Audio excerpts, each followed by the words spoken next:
Hi, hello? Bakit ano na kayo? Dito. Baka matumba pa. Ano nangyari? Bakit may ganyan na kayo? Meron din, polio sa talisod ko na Nagkapilok po sa may hagdanan sa labas. Eh wala na pala akong tutungtungan sa gilid. Sige ma'am. Bumaliktad. Ma'am, kakaiba yung itsura nyo ngayon ha. Paa nyo, mukhang nag-forward to ha. Tignan ko nga. Yung x-ray nyo ito. Naka-forward oh.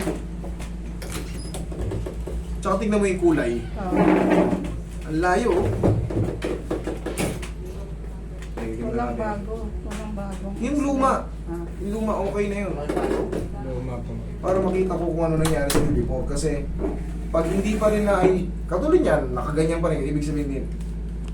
Ayun, sabi ko na naka-forward yun. Ayan o. Wait lang. Ito. 31. 11. 31 nga. 11:30 ata. 11. Doon na kami nagkano sa sa New Year. 3 Sabi ko na months. ma'am, putol po yung, basag yung shaft ng buto nyo. Okay. Ayan o. Ayan, biyak. Fractures. Ganito po yung itsura na. Ay, pakuha nga yung cellphone ko. Double fracture siya. Nabasag yung ano mo, malleolus, tsaka yung shaft ng ano mo, tibia. Nag-crack itong ano ito. Nag-crack din yan. Ito, totally. Kaya itsura pa lang, oh. Umabante.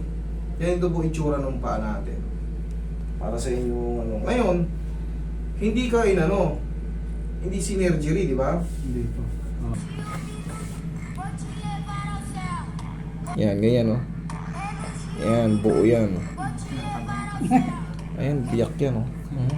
Biyak. Tsaka to. Gumewang to, nakagewang. Dapat yan, ganyan, diretso. Ganito yan, nakadikit na po yan.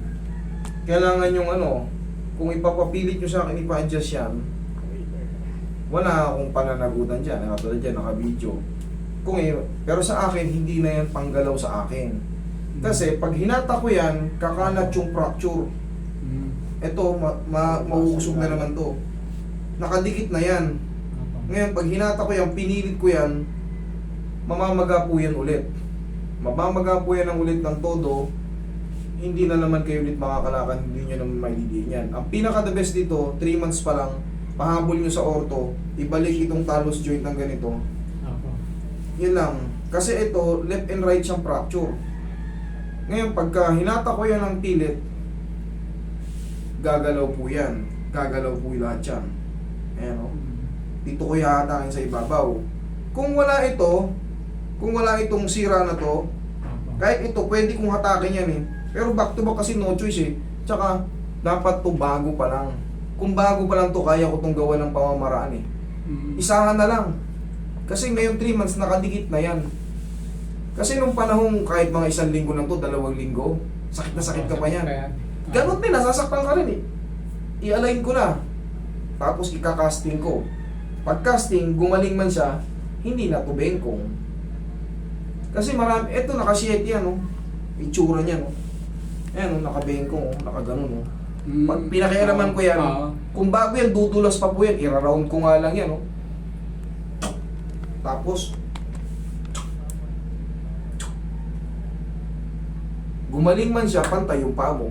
Pero ngayon, late na po tayo, nakadikit na po yan. Magdudugo po ulit yan, yung loob. Kasi gagalawin natin ulit.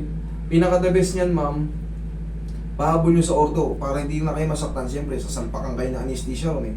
Sasalansanin na nila, o-operahin na yan.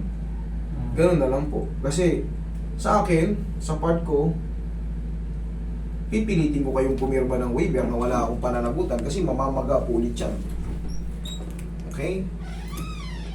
Talagang siyempre gagalawin natin yung nakadikit, yung naghilom na, pakikialaman mo pa ulit, siyempre basag nga eh. Ito, itong putol na to, baka umusok na yan, dumikit na ng pag-ganon yan. Kaya iba itsura ng paa ni ma'am, nakaslide ng pag-ganon eh. Oh. Kung mapapansin mo ma'am, No, pag Hindi, inapakulo ako. oo, nakaganon, no? Tingnan mo, lubog yun dito. Naka-forward ng pag-ganon, no? Ngayon, kung bago yan, hahatakin ko yan, lulusot yan. Madali lang sana kung bago ma'am. Pero ngayon, talaga may consequences na yan. Talagang mamamaga ulit ng todo yan. Ayun. Oo, mamamaga ulit ng todo yan ma'am. Mas the best, wag na natin galawin, ha? Wala naman kayong babayaran sa akin. Ang mahalaga, alam nyo kung ano yung naging ano. Kung ano yung magiging choices nyo. Bata pa naman kayo. Anesthesia na lang, tsaka ano, pahabol nyo sa ortho. Kaya pa yan, bago-bago pa. Okay? Kasi pag manual adjustment, naku, baka mahimatay ka sa sakit dito. Walang pampamanhid, tapos pupuwersahin mo yung gagalawin yung back-to-back na fracture. Dalawa, left and right, tapos itong gitna, pipilitin ko yung tumagos dun. Sigaw yan dyan. Baka mamaya mahimatay ka talaga. I'm sorry to say, pero hindi ko kaya. Sige Sige po. po.